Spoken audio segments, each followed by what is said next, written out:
Hello বন্ধুরা, শুভ সকাল। তোমরা সবাই কেমন আছো? আশা করি সুস্থ আছো, ভালো আছো। আর আমিও কিন্তু বেশ ভালো আছি। দেখো, একদম রেডি হয়ে বাড়ি থেকে বের হয়ে গেটের বাইরে এসে তারপরে কিন্তু ব্লগটা শুরু করলাম তোমাদের সাথে। সম্পূর্ণ ভিডিওটা দেখতে থাকো আর কমেন্ট করে জানিও ভিডিওটা কেমন লাগলো।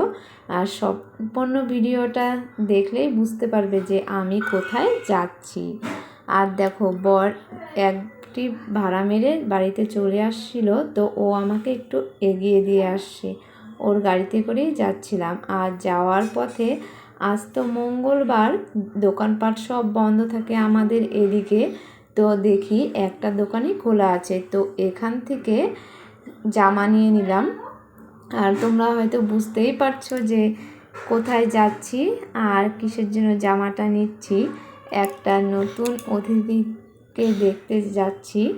সবে আজ ভোরেই হয়েছে। ওকেই আগের দিন রাত ভর্তি হয়েছিল, তো ফোন করেছিল, আমি ফোনটা রিসিভ করিনি, তার জন্য খবরটা পাইনি। আজ সকালে খবর পাওয়ার পর ভাবছিলাম যে কতক্ষণে যাব দেখতে। তো বাড়ির সব কাজ কমপ্লিট করে বিনীতকে খাইয়ে স্নান করিয়ে আমার বাপের বাড়িতে ঘুম পাড়িয়ে তারপরে আসলাম। তো সম্ভবত ওপরেই রাখে, তো ওকে ফোন না করেই আমি উপরে উঠে পড়েছিলাম। এসে দেখি নেই।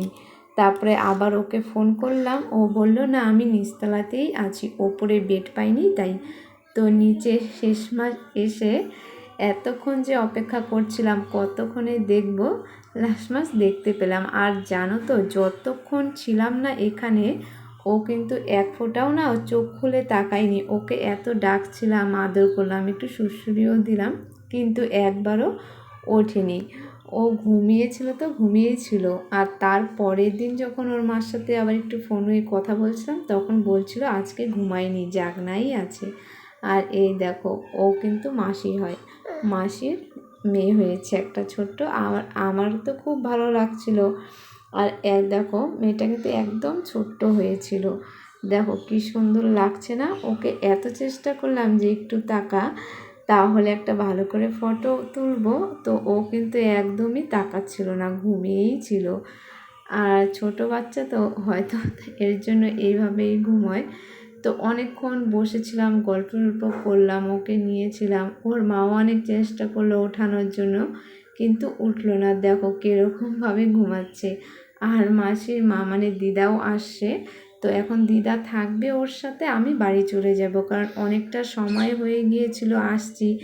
বিনীত এতক্ষণে উঠে পড়েছে। আর জানো তো, এখানে আসার কিছুক্ষণ পরে না বাড়ি থেকে ফোন আসছিল, বলছিল তুই তাড়াতাড়ি চলে আয়, বিনীতের না আবার জ্বর আসছে। ওর তো জানোই শরীরটা খুব একটা ভালো না। তো আমিও ওখান থেকে তাড়াহুড়ো করছিলাম যে কতক্ষণে যাব, ওকেও রেখে আসছি। তারপরে দেখো, বাড়িতে এসে স্নান টান করে আর ভিডিও করিনি। ওকে খাইয়ে ওষুধ খাইয়ে না ঘুম পাড়িয়ে দিয়েছিলাম, এখন উঠেছে।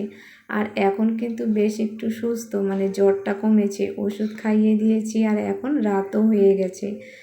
তো আজকের ভিডিওটা কেমন লাগলো অবশ্যই কমেন্ট করে জানিও। তোমাদের সাথে নেক্সট ভিডিওতে দেখা হবে। Tata, bye bye. তোমরা সবাই সুস্থ থেকো, ভালো থেকো।